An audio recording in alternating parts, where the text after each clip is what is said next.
ضرور سیدنا امام فخر الدین رازی رضی اللہ تعالیٰ عنہ کا نام سنا ہوگا. امام فخر الدین رازی رضی اللہ تعالیٰ عنہ کا نام سنا ہوگا. یہ اپنے وقت کے بہت بڑے ولی تھے. سنو پیارے، اگر آپ اپنی نسبت کو کسی اللہ والے سے جوڑو گے تو اللہ رب العزت آپ کو کتنی عظمت عطا فرمائے گا، اور وہ اللہ والا جس سے آپ نے نسبت جوڑی ہے وہ آپ کی کتنی مدد فرمائے گا. اس واقعے سے آپ کو سبق لینا ہے. ہمارے علماء اور بڑے بیان کرتے ہیں کہ اگر وقت نزا کسی کا ایمان سلامت رہا تو پھر وہ کامیاب ہو گیا. وقت نزا یعنی موت کے وقت اگر کسی کا ایمان سلامت رہا تو وہ کامیاب ہو گیا. اس لیے کہ آخری وقت میں شیطان آتا ہے اور بڑی کوشش کرتا ہے کہ اس کے ایمان کو چھین لیا جائے. یا نماز پڑھنے آتے ہو تب بھی شیطان آتا ہے لیکن زیادہ کوشش نہیں کرتا ہے. روزہ رکھتے ہو تب بھی شیطان آتا ہے لیکن زیادہ کوشش نہیں کرتا ہے. زکات دیتے ہو تب بھی شیطان آتا ہے لیکن زیادہ کوشش آپ کو نہیں کرتا ہے کہ آپ کا ایمان سے پھر جائے. لیکن آخری وقت میں موت کے وقت شیطان آتا ہے اور وہ اپنی پوری کوشش کرتا ہے کہ اس کو دین سے خارج کر دیا جائے, اس کے دل سے ایمان کو نکال لیا جائے. آپ کو مولانا نماز کا وقت آتا ہے اور ایمان چھیننے کی زیادہ کوشش نہیں کرتا. روزے کے وقت آتا ہے ایمان چھیننے کی زیادہ کوشش نہیں کرتا. زکات دینے کے وقت آتا ہے ایمان چھیننے کی زیادہ کوشش نہیں کرتا. لیکن جب موت کے وقت آتا ہے تو ایمان چھیننے کی زیادہ کوشش کیوں کرتا ہے؟ تو میاں اس کی وجہ ہے آپ نماز پڑھ لیں گے تو بعد والی نماز کو آپ سے روک دے گا. آپ زکات دے دیں گے تو بعد والی زکات سے آپ کو روک دے گا. آپ روزہ رکھ لو گے تو بعد والے روزے سے آپ کو روک دے گا. لیکن آخری وقت میں اگر اس نے آپ کے ایمان کو چھین لیا تو کوئی موقع نہیں ہے. اگر اس نے آپ کے ایمان کو چھین لیا تو آپ حالت کفر میں مر جائیں گے اور کافر کی موت مریں گے اور آپ کو اذیتیں دی جائیں گی, آپ کے اوپر عذابات ڈالے جائیں گے. اس لیے وہ زیادہ کوشش کرتا ہے. امام فخر الدین رازی کا آخری وقت ہے, بستر پر آرام فرما رہے ہیں. ابھی شیطان آیا اور آنے کے بعد امام فخر الدین رازی سے کہتا ہے, اے امام فخر الدین رازی, آپ نے پوری زندگی اللہ کو ایک مانا اور ان کے وحدانیت کا ڈنکا بجاتے رہے, ان کی وحدانیت کا اقرار کرتے رہے, آپ رب کو ایک مانتے رہے. آپ نے پوری زندگی مذہب اسلام کی خدمت کی. لیکن کیا تمہارے پاس کوئی ثبوت ہے کہ اللہ موجود ہے یا اللہ ایک ہے؟ امام فخر الدین رازی نے ایک دلیل دی. وہ بہت بڑا والا ابلیس تھا, عزازیل ابلیس تھا, تمام ابلیسوں کا باپ تھا اور وہ معلم الملائکہ رہ چکا تھا, فرشتوں کا استاد رہ چکا تھا, اسے بہت سا علم آتا تھا. امام فخر الدین رازی سے دوسری دلیل دیتے ہیں, وہ کاٹ دیتا ہے. تیسری دلیل دیتے ہیں, کاٹ دیتا ہے. امام فخر الدین رازی نے اسے 360 دلیلیں دی لیکن وہ کاٹ دیتا تھا, ہر دلیل کو کاٹ دیتا تھا. لیکن جب امام فخر الدین رازی کو سمجھ آ گئی اب دلیل سے کام نہیں چلے گا, امام فخر الدین رازی نے اپنے تیر کی طرف لو لگائی, جسے دنیا نجم الدین کبریٰ کے نام سے جانتی ہے.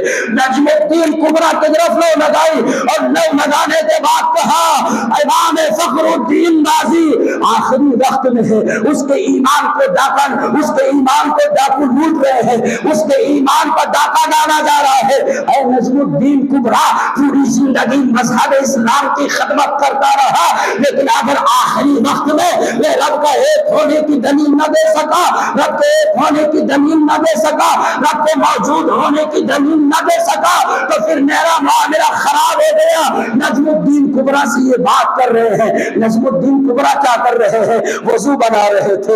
امام فخر الدین رازی بڑی دور تھے, نجم الدین کبریٰ بڑے دور تھے, دونوں میں بڑی دوری تھی لیکن مرید اور دین کا کنیکشن کیسا تھا. نجم الدین کبریٰ وضو بنا رہے تھے, وضو بناتے بناتے کہا, اے فخر الدین رازی 360 دلیلیں دے چکا, اب تک اسے سمجھ نہ آئی کہ اللہ ایک ہے اور اللہ موجود ہے.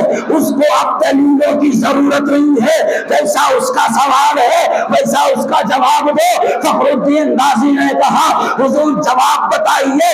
نجم الدین کبریٰ نے کہا کہ وہ سوال کیا کر رہا ہے کہ اللہ رب العزت موجود ہے, کیا تم نے دیکھا ہے؟ امام فخر الدین رازی نے کہا ہاں, اس کا سوال یہ کہ کیا اللہ رب العزت موجود ہے حقیقت میں, تم نے اسے دیکھا ہے؟ تو امام نجم الدین کبریٰ اللہ نے کہا کہ قیدوں سے ہم دلیلوں سے رب کو نہیں مانتے، بنا دلیل اپنے رب کو ایک مانتے ہیں۔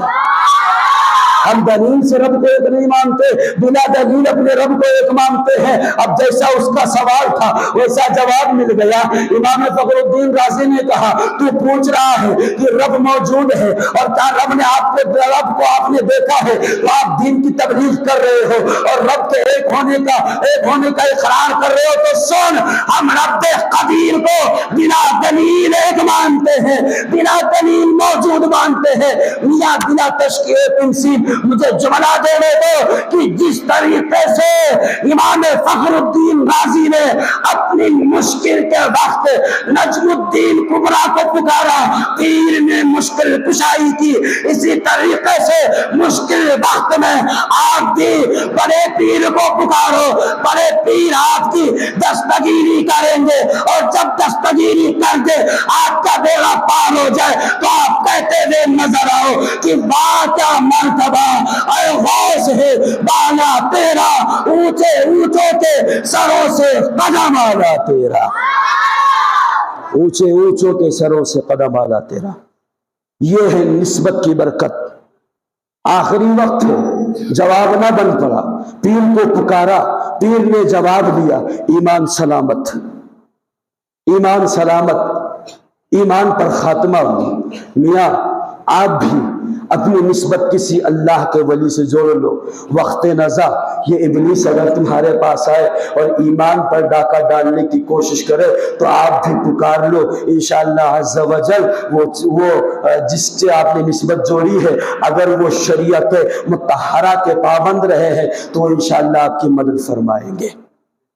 آؤ سنو پیارے، میں آپ کو بتانے لگا ہوں اللہ کے ولیوں کی پاور۔ خواجہ عبد الحکیم کا نام آپ نے سنا ہے؟ نہیں سنا ہوگا تو جان لو۔ خواجہ عبد الحکیم یہ اپنے وقت کے بہت بڑے ولی گزرے۔ ان کا کام تھا کپڑا دھونا۔ یہ دریائے راوی پر کپڑا دھویا کرتے تھے۔ حضرت توجہ کے ساتھ سننا، بڑی پتے کی بات ہے۔ لوگ کہتے ہیں کہ اللہ کے ولی سے آپ جو نسبت جوڑتے ہو، قادری اپنے آپ کو کہتے ہو، صابری اپنے آپ کو کہتے ہو، مخدومی اپنے آپ کو کہتے ہو، اس سے آپ کو کیا ملنے والا ہے؟ تو سنو پیارے، اس واقعے سے میں آپ کو سکھاؤں گا اور بتاؤں گا کہ کیا ملنے والا ہے۔ خواجہ عبد الحکیم رحمت اللہ تعالی علیہ، ان کا کام تھا کپڑا دھونا۔ یہ روزانہ دریائے راوی پر جاتے کپڑا دھوتے، سالوں سے یہ کام انجام دیتے رہے، کپڑا دھوتے رہے۔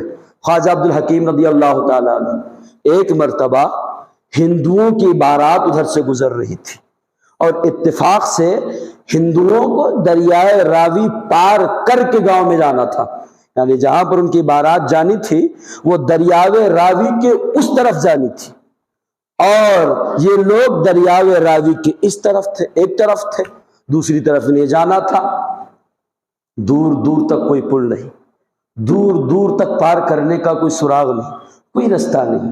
سب بڑے پریشان ہوئے کہ ہمیں تو اس طرف سے اس طرف جانا ہے لیکن جانے کا کوئی رستہ نظر نہیں آ رہا ہے۔ اتنے میں لوگوں کی نظر پڑی کہ ایک بزرگ کپڑا دھو رہے ہیں۔ وہ تمام لوگ حضور سیدنا خواجہ عبد الحکیم کے دربار میں حاضر ہوتے ہیں۔ حاضر ہونے کے بعد کہتے ہیں، اے خواجہ عبد الحکیم، اتنے سالوں سے آپ کپڑا دھل رہے ہو، کیا آپ نے ابھی تک ایک پل نہیں بنوایا کہ خلق خدا اس سے گزر کر کے چلی جایا کرے؟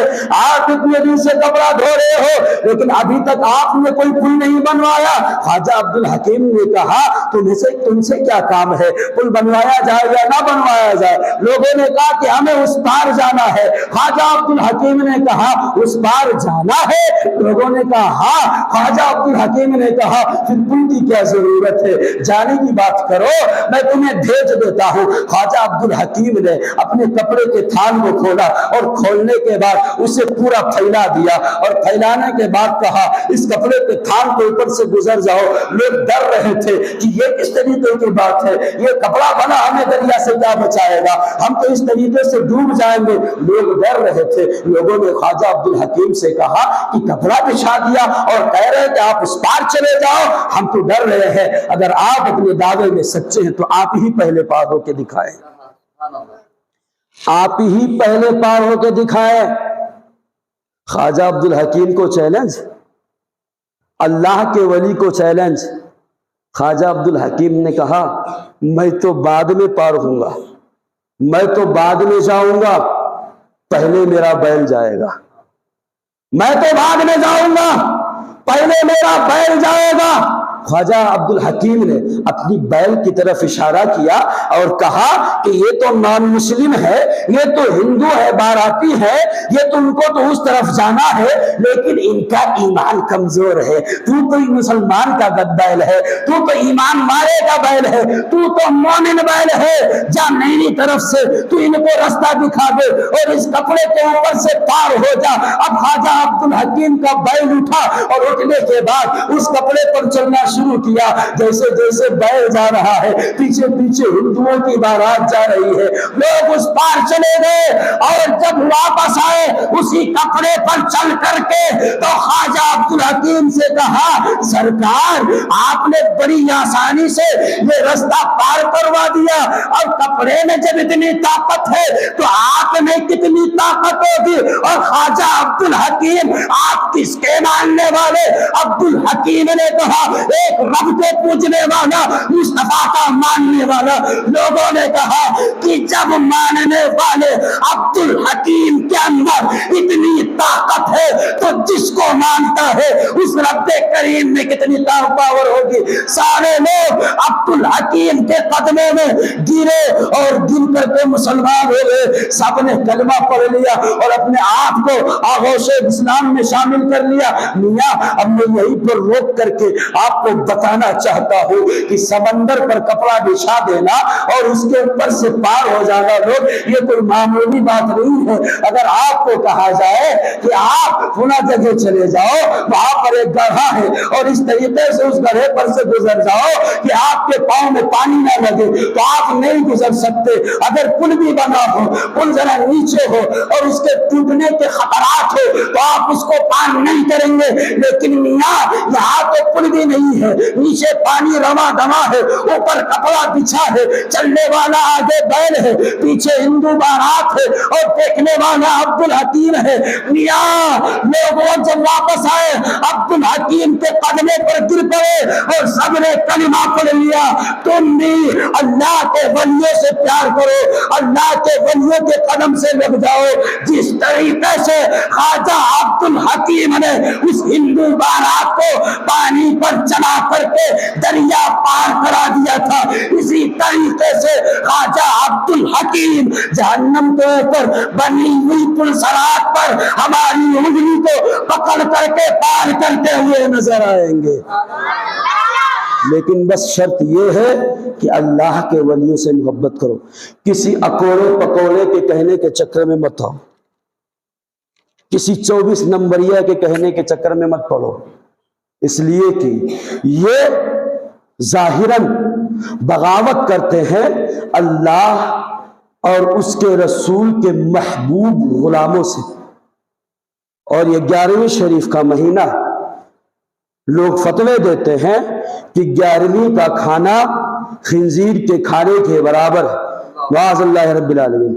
لیکن ایک بات میری حشمتی آپ کو بتا رہا ہے کہ ایک بات اپنے ذہن میں بٹھا لو کہ جو آج کہہ رہے ہیں کہ 11ویں کا کھانا نہیں کھانا چاہیے، جب کسی کے گھر پر 11ویں ہوگی اور 11ویں کا دسترخوان لگا ہوگا تو سب سے پہلے وہی لوگ بیٹھے ہوئے نظر آئیں گے، سب سے پہلے وہی لوگ بیٹھے ہوئے نظر آئیں گے۔ اور اگر مولانا الطاف پہنچ گئے یا دوسرے کوئی مولانا پہنچ گئے تو اسی نیچی نظریں کر کے کھائیں گے، ایسا منہ جھکا کر کے کھائیں گے کہ کہیں ایسا نہ ہو کہ مولانا پوچھ بیٹھے 11ویں کا کھانا کب سے جائز ہو گیا ہے۔ میاں آپ کو سمجھ آ رہی ہے؟ ذہن میں رکھو، اگر یہ غوث پاک کی 11ویں پر اعتراض کرتے ہیں تو انہیں غوث پاک کے نام کا کھانا کھانے کا کوئی حق نہیں۔ کیا بنتا ہے؟ اگر آپ مولانا الطاف سے کہو کہ مولانا الطاف صاحب آپ اس پانی کو نہیں پی سکتے، آپ اس پانی کو نہیں پی سکتے، اگر آپ مجھے روک رہے ہو تو سب سے پہلے آپ کو رکنا پڑے گا، سب سے پہلے آپ کو رکنا پڑے گا، اس لیے کہ جس پانی کو میں نہیں پی سکتا اس پانی کو آپ بھی نہیں پی سکتے۔ اور آپ منع کیوں کریں گے؟ اگر اس پانی میں کچھ خرابی ہوگی۔